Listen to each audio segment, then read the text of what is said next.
welcome to another episode of Sports Speak. I am Alexis Yoder alongside. Jared Smith. Hi. Hi, Jared. How was your weekend? My weekends it's going well. My girlfriend, she got a new dog. Or not a new dog. She's fostering a dog.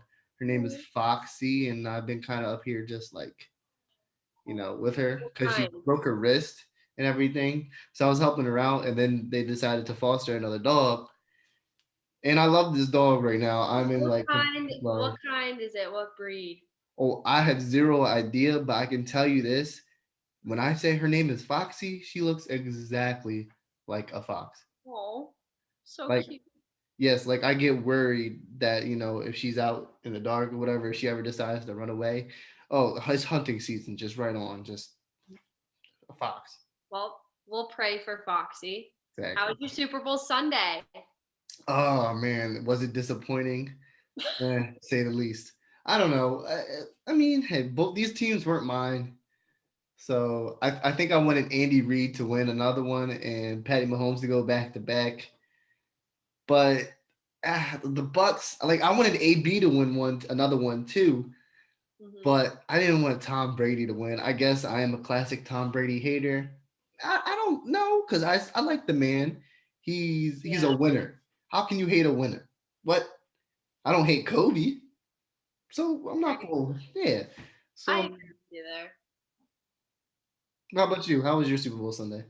It was really good. So I stayed home with the family that I am living with. I'm living with my aunt, my uncle, and my two little cousins. So we all had like this Super Bowl dinner. So I made buffalo chicken dip, and I must say it was absolutely fire. It was amazing. And we finished the whole thing, the whole crock pot bowl of it, and it was amazing. That's a And good sign.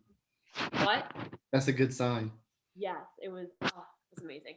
And then we also had some wings. So we had like hot wings, garlic parmesan, and my uncle made this Chinese soy sauce.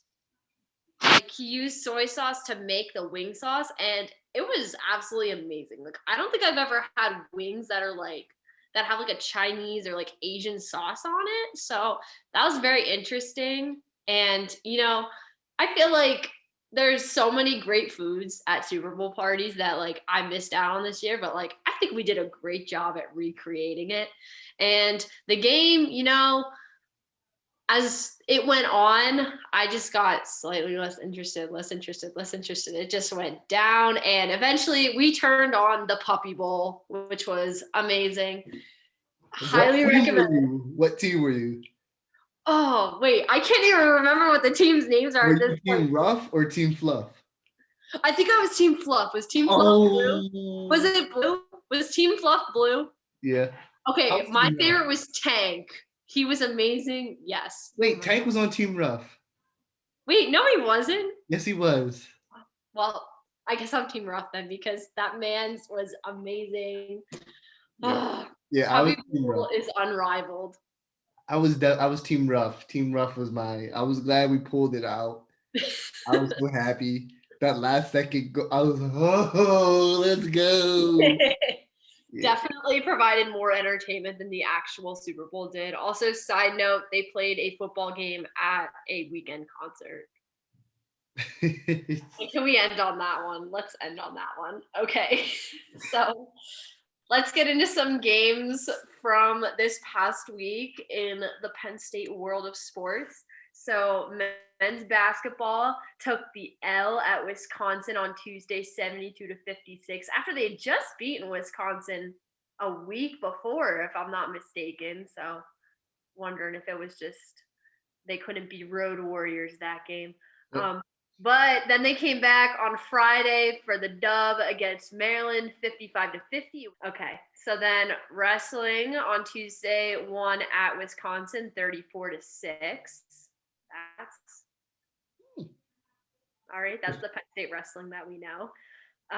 Women's basketball, two dubs this week. One on Thursday against Nebraska, 85 to 74, and then on Sunday against Wisconsin, 98 to 74.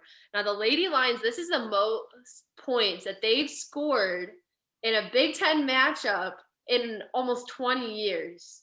So that's something to be proud of for Carolyn Keeger and her Lady Lions, and also Janaisha Cash, Big Ten Player of the Week. She's been an absolute double machine, even though.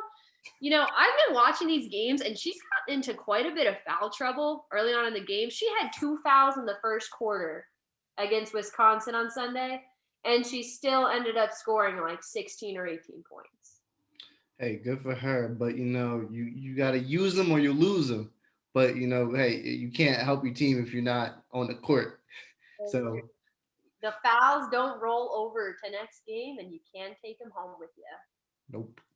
So good for her. Men's volleyball took 2 victories over St. Francis last week. One on Thursday, they won in 3 sets, and then Saturday in 5 sets. So they're rolling, as well as women's volleyball. They beat Illinois 2 times, Friday in 4 sets, and Saturday in 5 sets. And honestly, women's volleyball games get really hype. Have you ever been to one?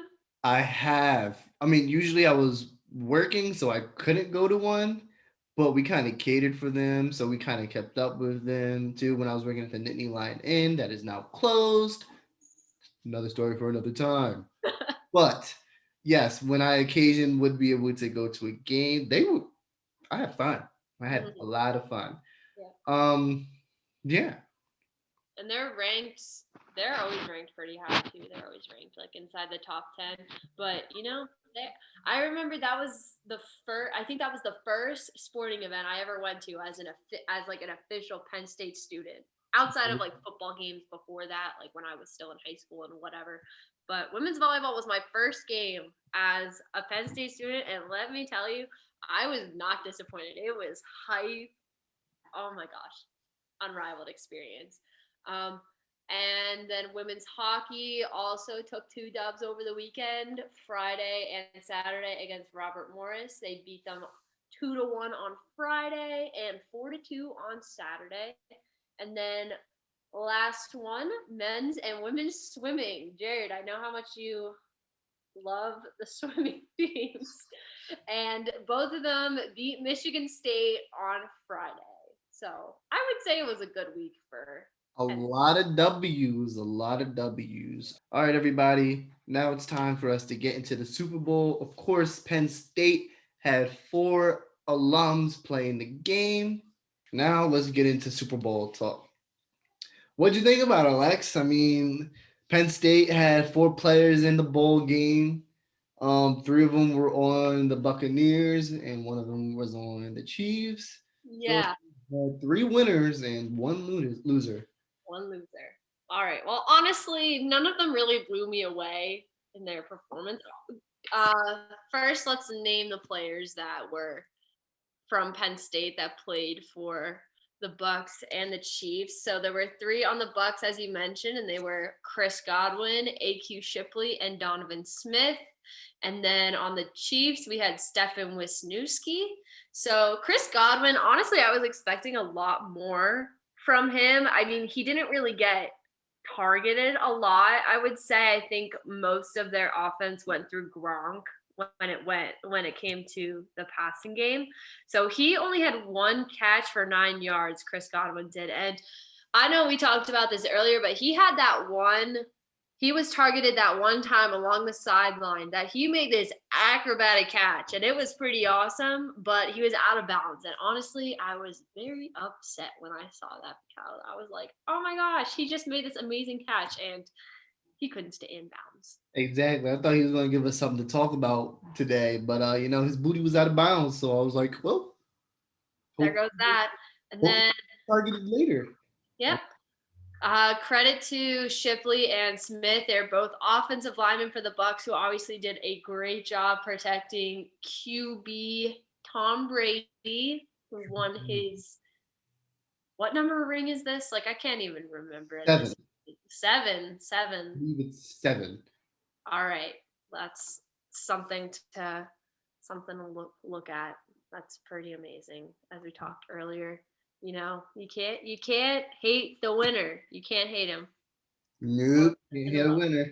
All right, back to our last Penn Stater that was in the Super Bowl. Stefan Wisniewski, he was on the Chiefs on the offensive line. And we'll get into this in a little bit, but the Chiefs offensive line was pretty much non-existent against the Bucks. Like Patrick Mahomes, I would love to see how many times he actually had like 5 or 10 seconds to actually like survey the field, let his receivers make plays and have time to throw the ball. Their offensive line collapsed and it was hard to watch. Patty Mahomes. Was you playing football out there or were you running track? Literally. Honestly, I'm surprised he didn't get sacked more times because when he was flush from the pocket, he wasn't even running laterally. He was running vertically, like 20 yards behind the line of scrimmage. And it was just, I mean, I know he's athletic and he didn't really get sacked big time like he should have, but you know, credit to him. Did you see when he was parallel to the ground and still made an amazing throw to the end zone that was dropped like most passes Mahomes made to his receivers? But you know, I was like, this is the athleticism I wanted to see out of Mahomes. Yes, the level of execution Patty Mahomes had yet the other day was exceptional, and you can tell he was limping. He still had that toe thing going on, so you can't chalk this one up to against Patty Mahomes. He did literally everything in his power to keep his team in the game, and again, he hit about 2 players square in the helmet and the visors, and the passes were just dropped. I mean, hey, a sniper couldn't really do that, what he was doing on the run like that.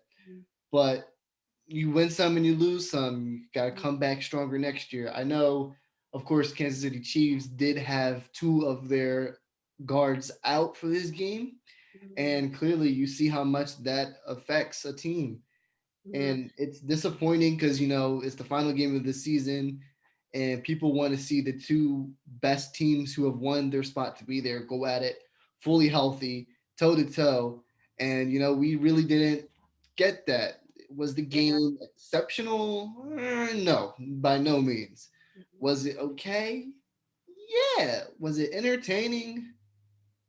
You can be the judge of that, not you. If you're rooting for the Chiefs, it wasn't entertaining. If you're rooting for the Bucks, you're in heaven. But first of all, I want to say that I'm a big Eagles fan, and you know what? We beat Tom Brady and his Patriots when we had our practice squad team out on the field. We got Nick Foles, like literally our entire secondary was out. So you know what? If the Eagles could do it against Tom Brady, the Chiefs can, and they didn't. And you said that Mahomes really, he did have a lot of really good throws. It's just that his receivers were not making plays. I always enjoy good tight end play. Travis Kelce, I think he could have had just as great of a game as Gronk did with respect to catching touchdowns, making big plays down the field. I know Gronk is really targeted more once you get into the red zone. But, you know, I think Kelce had a couple chances to make some big plays that would have made the Chiefs move down the field a lot faster. And he just wasn't making the plays at the right time. And that, I think, really hurt them. And I really think that the Chiefs really looked like they were unprepared for this game. Their offensive line just had no idea what they were doing, zero communication. And it's hard to believe that they had practices leading up to this and time leading up to this game, and that's how you perform. You can't even score a touchdown. That's ridiculous in my eyes. I mean, and I'm not going to undercut the defense of the Buccaneers. Oh yeah, they played phenomenal. They double teamed Tyreek Hill practically virtually every single play that he was in. And we can't forget about that taunting with Antoine Winfield Jr. saying, I had to do it. Like, and we talked about this before. I think that the refs I don't think they needed to call a penalty on it because obviously Hill does that every single time he scores. And what's the difference? Yeah, I mean, I guess he was in his face and whatnot, but hey, listen, it's not hurting anybody. So what? It entertainment. Yeah, It's it's entertainment. I thought that was I laughed. I chuckled. I did too. One of the highlights of the game in my eyes. But yeah, again, not to undersell the Buccaneers defense. They did a phenomenal job locking those guys down and doing what they needed to do when they got into the game. No matter who's out there, they had a plan, and the plan of execution worked phenomenally. Mhm. Now, I want to ask you, maybe we'll end on this question, maybe we won't, but do you think Tom Brady's going to come back?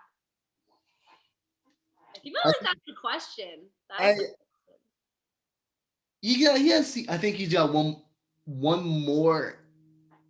He's got enough. He can play as long as he wants to right now. Yeah.